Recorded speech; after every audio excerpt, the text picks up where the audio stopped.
Nous avons rejoint notre invitée du week-end. J'ai à mes côtés la toute nouvelle présidente de la Jeune Chambre économique, Marion Soler. Bonsoir. Bonsoir. Merci d'avoir accepté notre invitation. Alors, dans un premier temps, j'aimerais que l'on revienne sur votre parcours. Très jeune, vous rêviez d'être avocate. Chose faite, puisque vous êtes spécialisée dans un premier temps dans le domaine du droit des marques.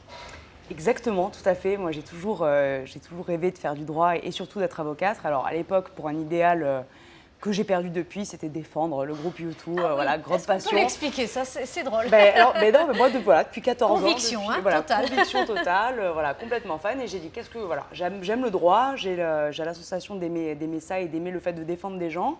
J'adore YouTube, on va réunir les deux et puis on va faire en sorte de travailler là-dedans. Donc, ça ne s'est pas fait. Pour défendre les droits, on peut les droits l'expliquer. d'auteur, oui, bien sûr, les droits d'auteur de tout ce qui est musicaux, Bono de Bono, tout à fait. Tout simple, voilà. En toute simplicité. C'est ça. Oui, voilà, c'est pas du tout à l'époque de rêve ou de...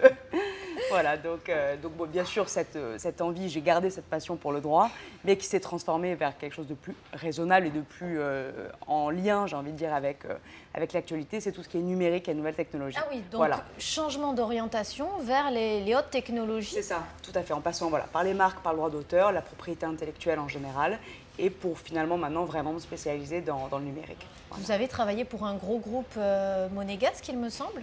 Alors, je travaille toujours tout à fait, toujours. Oui, tout à fait. D'accord. Moi, je dirige la société Actis, qui est une des filiales du groupe Télis à Monaco, une belle société monégasque depuis plus de 20 ans, et qui justement travaille autour du sujet de la protection et de la sécurité des données.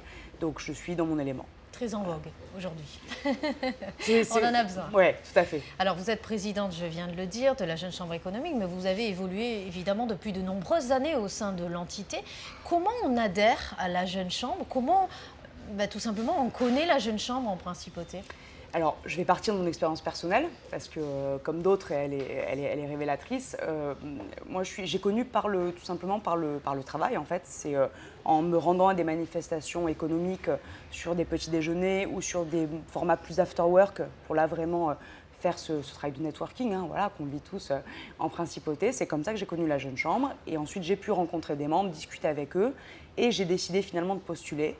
Et donc, j'ai été acceptée au sein de la Jeune Chambre parce qu'il y a un entretien, voilà, il y a des conditions qui sont présentes pour devenir membre. Quelles sont-elles?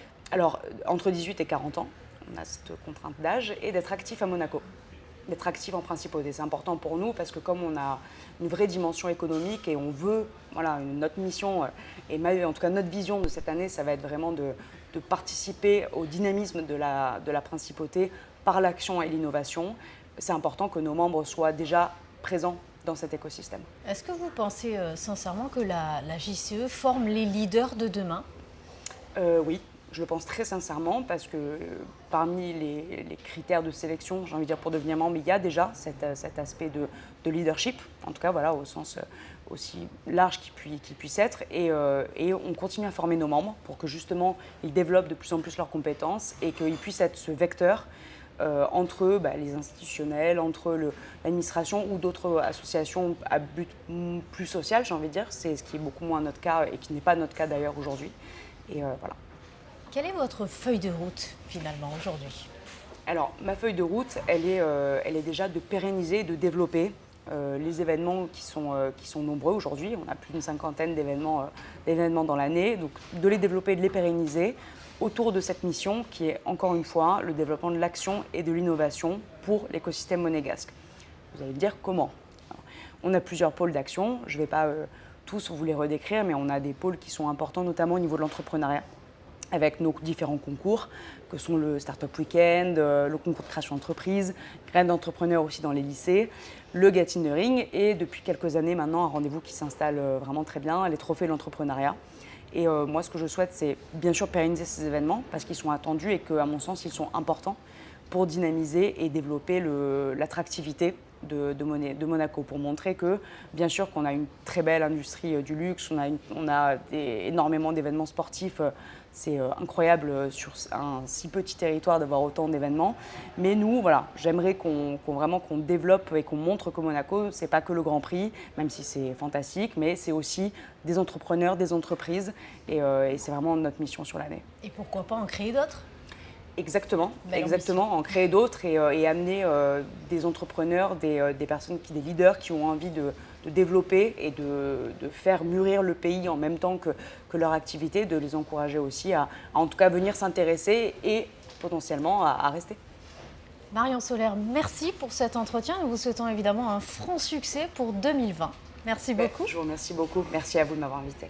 Et sachez que le week-end s'annonce riche sur Monaco Info. Vous pourrez retrouver le direct de la cérémonie de remise des prix du rallye Monte-Carlo dès 14h55 et les célébrations de Saint-Dévote à 18h40. Alors soyez au rendez-vous. Nous nous quittons sur la météo. Très bon week-end à tous.